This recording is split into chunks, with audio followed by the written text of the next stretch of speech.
What if the wealthiest man who ever walked this earth deliberately kept his most powerful money secrets hidden from the public? King Solomon. His name is synonymous with riches, gold, palaces, a throne that made kings tremble. But Solomon didn't just accumulate wealth, he mastered principles so profound, so counterintuitive, that he practiced them in private but rarely taught them openly. These weren't surface-level tips. These were kingdom-level strategies that separated the wise from the foolish, the abundant from the broke. You've heard the Sunday school version, the gold, the wisdom, the temple. But what you haven't heard are the 7 secrets he actually lived by, buried in the text, practiced in the shadows of his empire. And if you're struggling financially right now, if you're working 60-hour weeks and still living paycheck to paycheck, if you're drowning in debt and can't see a way out, if the anxiety keeps you up at 3 a.m. wondering how you'll make next month's rent, the problem isn't your effort. The problem is you're missing the same wisdom Solomon had access to. Let me be direct. Most teaching on biblical wealth is not just wrong. It's keeping you broke. The longer you follow it, the deeper you sink into financial bondage. Solomon's story reveals something different. He didn't become the richest man in history through blind faith or grinding 80-hour weeks. He became wealthy through strategic wisdom, applied ruthlessly across 7 specific areas. Here's the shocking part. His greatest wealth, wisdom, came not from his success, but from his failure. Secret number 7 is going to completely reframe everything you thought about building and keeping wealth. But before we get there, I need to challenge 2 assumptions you're probably carrying. First, you think wealth is about getting money. It's not. Second, you think the secrets are complicated. They're not. What they are is counterintuitive. Secrets 3 and 5 are going to contradict nearly everything modern prosperity teaching tells you, but they're the exact principles Solomon used to build an empire that lasted generations. Here's what we're covering. 7 wealth secrets pulled directly from Solomon's life. Not theory, not religious jargon, actual strategies you can implement starting today. And I'm not going in chronological order, because Solomon didn't build wealth chronologically. He built it strategically. So we're starting with his second most powerful secret. Secret number 1. He asked for wisdom before wealth. This is the most famous story about Solomon, but most people completely misunderstand it. First, Kings chapter 3. God appears to Solomon in a dream and says, "Ask for whatever you want me to give you." Think about that moment. Unlimited access, blank check. You can ask for anything. What would you ask for? Solomon asked for wisdom. Specifically, he asked for a discerning heart to govern God's people and to distinguish between right and wrong. And here's what happened. God was so impressed that Solomon didn't ask for wealth that he gave him wealth anyway. First, Kings chapter 3 verse 13. Moreover, I will give you what you have not asked for, both wealth and honor, so that in your lifetime you will have no equal among kings. Read that again. God gave Solomon wealth because he didn't ask for it. This is the secret most people miss. They chase money directly. They focus on the outcome instead of the foundation. They want the result without the wisdom that produces the result. And that's why they stay broke, because money without wisdom is a countdown to disaster. Let me prove it to you. Studies show that 70% of lottery winners go bankrupt within a few years. 70%. Read that again. 70% of lottery winners go bankrupt. Why? They got the money without the wisdom, so the money left as fast as it came. Now look at Solomon. Right after receiving wisdom, he's tested. 2 women come before him, both claiming to be the mother of the same baby. There's no DNA test, no witnesses, just 2 conflicting stories. And Solomon says, "Bring me a sword, cut the baby in half." One woman agrees. The other begs him to give the baby to the other woman instead. And immediately, Solomon knows who the real mother is. That's wisdom, the ability to see through surface situations to the truth underneath. And that wisdom created authority. That authority attracted resources. And those resources became wealth. A wise person invests in knowledge before they launch a business. They read, they get mentors, they study their industry, they develop skills. Then, when opportunity comes, they have the wisdom to maximize it. A foolish person skips the learning, rushes into the opportunity, makes costly mistakes, and loses everything because they didn't have the wisdom to manage what they gained. Proverbs 13 verse 11 says, "Dishonest money dwindles away, but whoever gathers money little by little makes it grow." That's wisdom, building the foundation before constructing the empire. Money follows the mind that knows how to manage it. If you want wealth, start by asking God for wisdom. Study, learn, develop discernment. Then the money will come, and when it does, you'll keep it. Wisdom opened the door, but secret number 3 is what kept that door open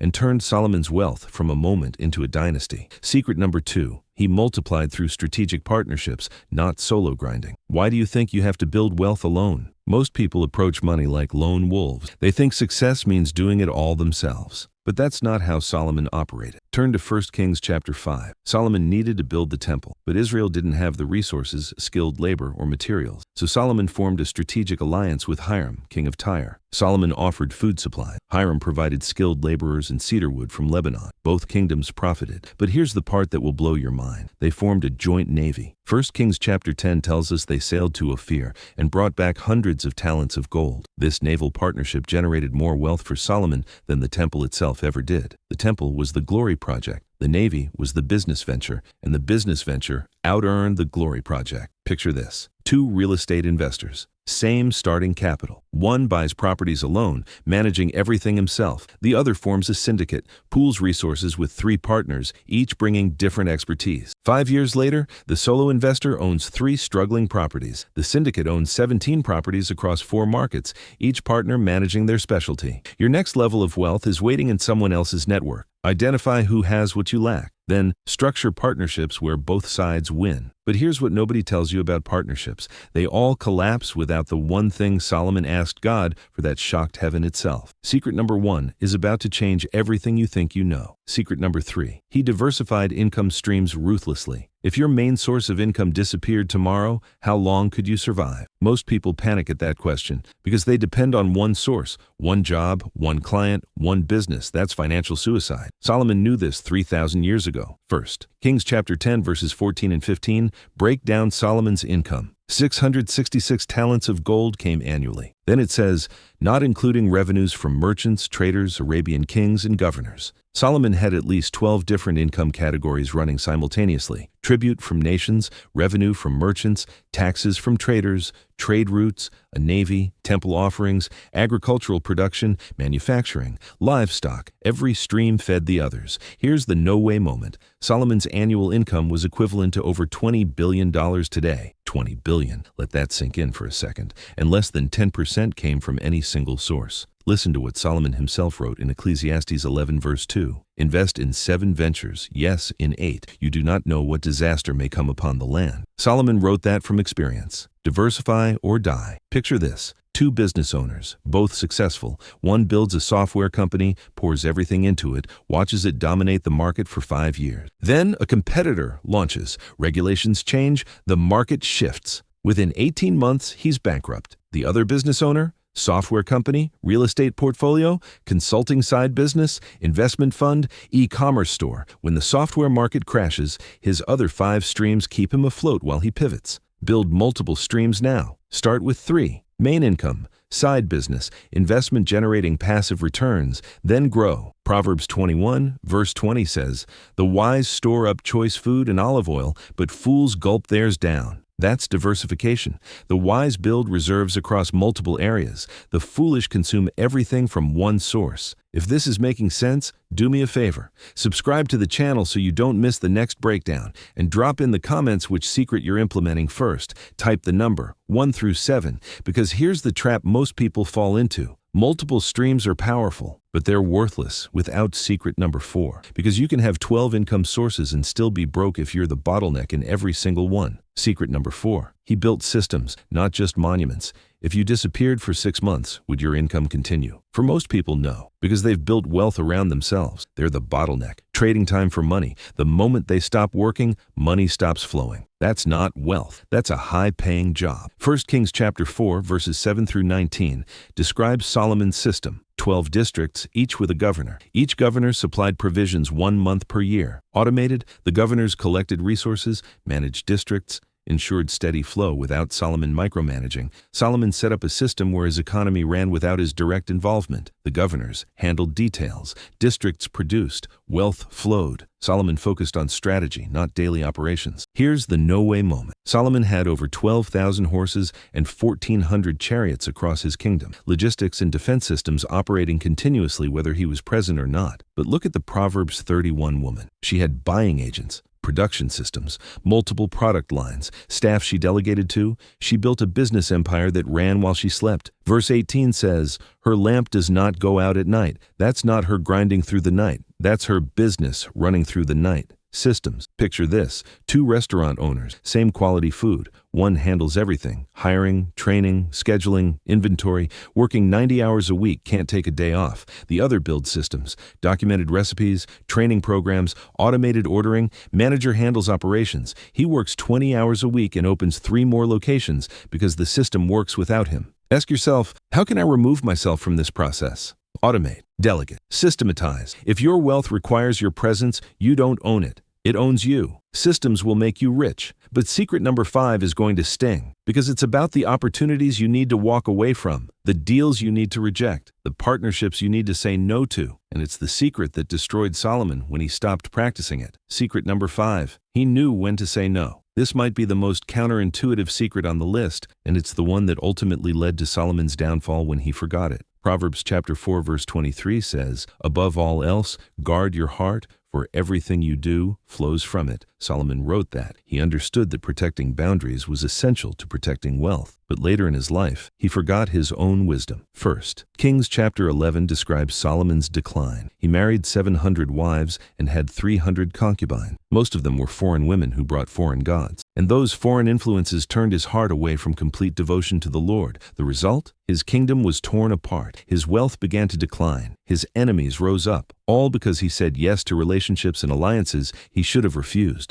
Here's what most people miss. Every yes to the wrong thing is a no to the right thing. Every bad partnership you accept is a good partnership you're blocking. Every distraction you entertain is focus you're losing. Solomon knew this early in his reign. He said no to pagan practices. He said no to political compromises that would weaken Israel. He said no to shortcuts, and that discernment protected his wealth for decades. But then he got comfortable. He started saying yes to everything. More wives, more alliances, more compromises. And slowly, the very wealth he built began to crumble. A wise person has clear boundaries. They know their values, their vision, and their non-negotiables. When an opportunity comes that doesn't align, they say no, even if it looks profitable in the short term. A foolish person chases every shiny object. They say yes to every deal, every partnership, every opportunity, because they were afraid of missing out. And they end up scattered, diluted, and broke. Warren Buffett said, "The difference between successful people and really successful people is that really successful people say no to almost everything." Solomon proved that 3,000 years earlier. And when he stopped saying no, his empire fell apart. Get ruthlessly clear on what you're building, then protect that clarity. Say no to distractions. Say no to bad partnerships. Say no to opportunities that don't align. Comment below which landmine you've struggled with most. Pride, lust, saying yes when you should have said no. Be honest. That's where breakthrough starts. Boundaries preserve wealth, but secret number 6 multiplies it spiritually. Because there's a dimension to wealth that goes beyond strategy, and Solomon tapped into it in a way that unlocked supernatural increase. Secret number 6, he honored God first with his wealth. When money comes in, who gets paid first? Most people pay their bills first. Their rent, their car payment, their credit cards. God gets whatever is left over, if anything is left over, and then they wonder why they're stuck in financial scarcity. Solomon did the opposite. 1 Kings chapter 8 describes the dedication of the temple. Solomon brought the entire nation together and offered sacrifices to God. How many sacrifices? 22,000 cattle and 120,000 sheep. Read that again. 22,000 cattle, 120,000 sheep. In one ceremony. That's not a tithe. That's a massive, extravagant, over-the-top act of worship and honor to God. Solomon was saying, "Everything I have comes from you, and I'm going to show my gratitude by giving back in a way that shocks everyone watching." And what happened after that? 1 Kings chapter 10. The Queen of Sheba heard about Solomon's wisdom and wealth and came to test him. She brought massive amounts of gold, spices, and precious stones.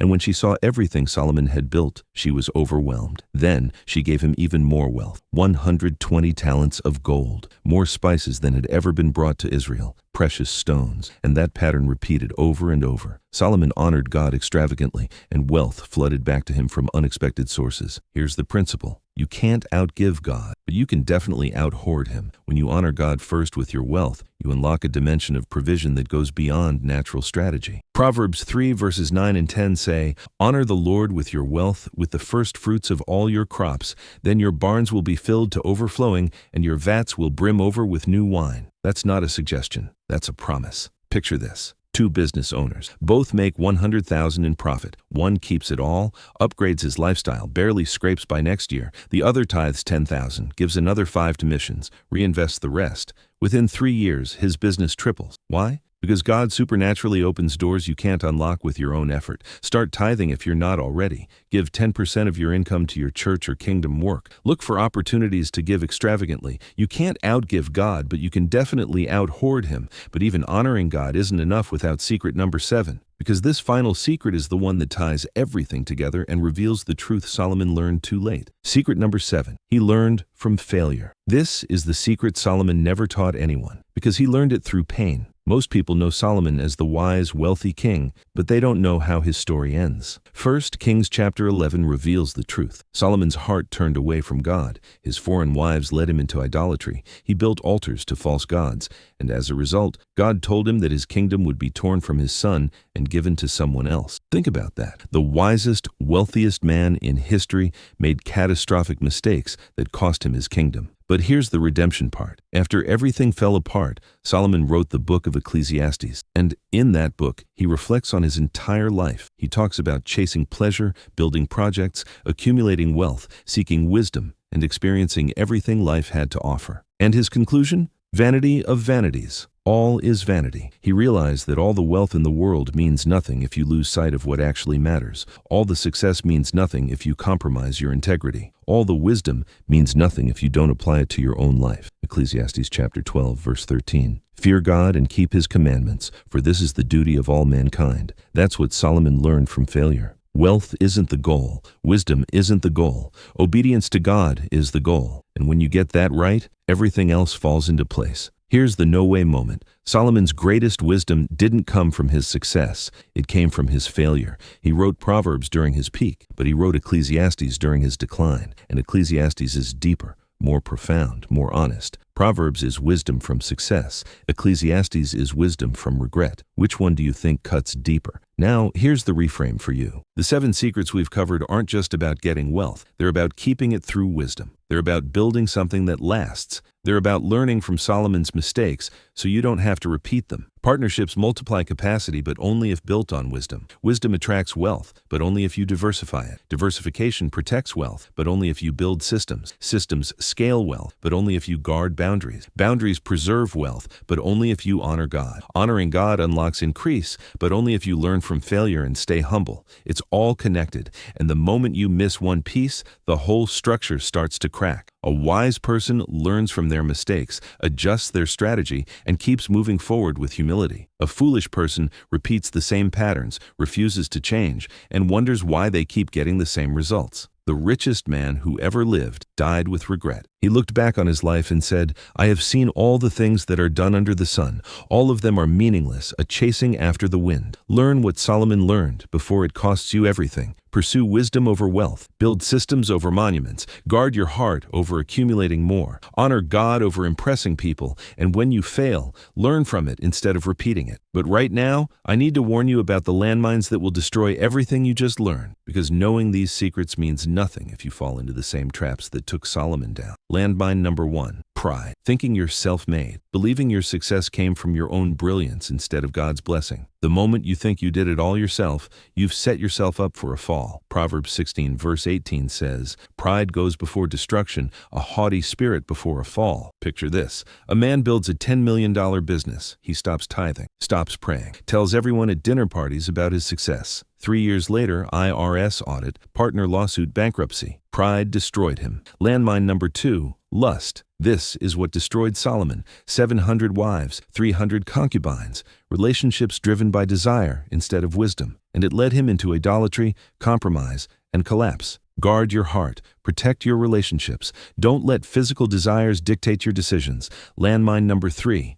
idolatry. Putting money before God, making wealth your God, chasing success more than you chase intimacy with the Lord. Jesus said it clearly in Matthew 6 verse 24, "You cannot serve both God and money." The moment money becomes your master, you've lost the very foundation that brought you wealth in the first place. Landmine number 4, Short-term thinking, ignoring the future consequences of present decisions. Solomon did this. He made political alliances that benefited him in the moment but corrupted his legacy. Don't sacrifice long-term health for short-term gain. Think generationally. These landmines are real, and they've destroyed more wealth than any economic crash ever could. Avoid them like your life depends on it, because it does. Now, before we close, I want to lead you in a prayer. A prayer that Solomon himself prayed at the beginning of his reign. A prayer that unlocked everything we've talked about. Close your eyes for a moment and pray this with me. Heavenly Father, I come before you just as Solomon did. I don't ask for riches. I don't ask for fame. I don't ask for long life. I ask for wisdom. Give me a discerning heart. Teach me to distinguish between right and wrong. Show me how to manage what you entrust to me. Help me build with integrity. Protect me from pride, lust, idolatry, and foolish decisions. Align my heart with yours. And as I honor you first with everything I have, I trust that you will provide everything I need. I declare that these 7 secrets are now activated in my life by faith. In Jesus' name, amen. If you prayed that prayer, go to the comments right now and type, "I choose wisdom over wealth." This isn't just a comment. This is a declaration to heaven. This is you activating the same principle that unlocked Solomon's wealth. Don't skip this step. Go type it now. Solomon had every advantage: divine wisdom, strategic partnerships, multiple income streams, automated systems, and he still made mistakes. But his mistakes became lessons, and those lessons are now yours. Wealth isn't about how much you accumulate. It's about how well you steward what God gives you. Wisdom keeps what wealth attracts. The 7 secrets we covered: strategic partnerships, wisdom before wealth, diversified income, automated systems, knowing when to say no, honoring God first, learning from failure. These are timeless strategies that work in any economy. Solomon had all the wealth in the world and wrote that wisdom is worth more. Wisdom can't be given. It has to be earned through experience, failures, and seeking God first. You can have all the money in the world and still end up empty. Or you can pursue wisdom and find that wealth follows you as a byproduct. That's the choice. If this message challenged you, I need you to do 3 things. First, subscribe to the channel. We're breaking down biblical principles that work in the real world. Second, leave a comment. I choose wisdom over wealth. Let that be your stake in the ground. Third, watch the video I'm about to recommend. If Solomon's wealth secrets opened your mind, what we cover next is going to blow it wide open. Remember, the richest man who ever lived discovered that wisdom is worth more than gold. Don't chase money only to realize too late you were chasing the wrong thing. Pursue wisdom first. Honor God above all. Go build something that lasts. Go create wealth that matters.